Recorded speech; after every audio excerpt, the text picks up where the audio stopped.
پھر استغفار کے بھی درجات ہیں. کون سے درجات ہیں؟ کہ پہلا درجہ کیا ہے؟ زبان سے استغفار کرنا، جس کے بے شمار فائدے اور برکتیں ہیں. زبانی استغفار کی برکت سے ہی دلی استغفار ہوتا ہے. اس لیے اللہ کریم و غفار سے دعا کی قبولیت کی امید ہوتی ہے. اور اس کا ایک فائدہ یہ بھی ہے کہ یہ خاموشی سے بہتر ہے. یعنی چپ چاپ آپ کہیں بیٹھے ہیں، اس کے بجائے کچھ نہیں تو استغفر اللہ استغفر اللہ استغفر اللہ کرتے رہے. اور اسی بنا پر بندہ بھلی بات کہنے اور بھلا کام کرنے اور بھلے امور پر استقلال کی عادت پکڑتا ہے. برائی اور اس کے اسباب سے دور رہتا ہے، بلکہ وہ بری چیزوں پر غصہ ہوتا ہے اور تل ملا اٹھتا ہے. جو شخص استغفر اللہ کہتا ہے اور توبہ نہیں کرتا، تو اگر اللہ تعالیٰ اس کو قبول کر لیتا ہے اور اسے معاف کر دیتا ہے، مگر چونکہ یہ ہمیں معلوم نہیں ہے اس لیے اس کی توبہ درست نہیں.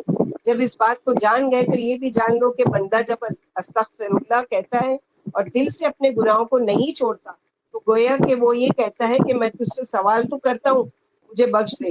اس لیے اگر وہ اچھا ہے تو اس کے لیے قبولیت کی امید کی جا سکتی ہے.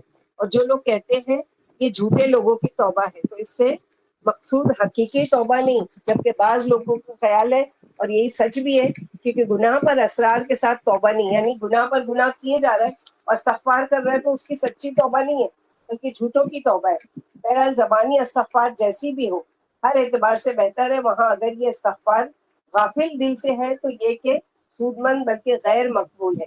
یعنی اگر غافل دل خالی استغفر استغفر اللہ استغفر اللہ استغفر اللہ، لیکن اس کا دل حاضر نہیں کہ اس کی زبان سے کیا کہہ رہا ہے، تو پھر یہ غیر مقبول ہے. جیسا کہ نبی صلی اللہ علیہ وسلم کا ارشاد ہے، جان لو کہ اللہ تعالیٰ غافل بے پرواہ دل سے دعا کو قبول نہیں کرتے.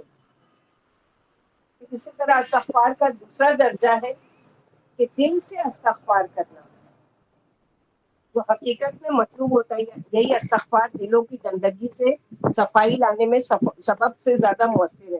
اس استغفار میں بہت زیادہ فائدہ اور اجر و ثواب، نفع اور نتیجہ خیزی ہوتی ہے. اس سے تکلیف، پریشانی، غم و اندو دور ہوتے ہیں اور مطلوب و مقصود حاصل ہوتا ہے. اس کی وجہ سے رحمتیں اور برکتیں نازل ہوتی ہیں اور آفات و مصیبت دور ہو جاتے ہیں اور اس کا فائدہ تمام مخلوقات کو پہنچتا ہے. تیسرا درجہ ہے زبان اور دل دونوں سے استغفار کرنا، جو کہ کامل فضیلت والا ہوتا ہے.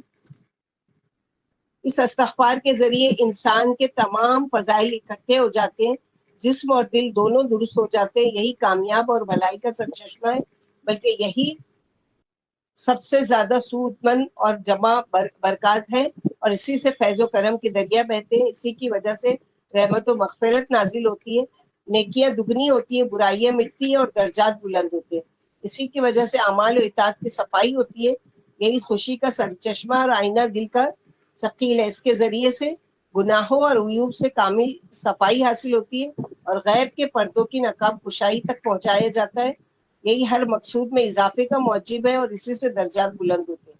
اسی سے مصیبتوں سے چھٹکارا ملتا ہے اور تمام مخلوقات کے رزق میں اضافہ ہوتا ہے.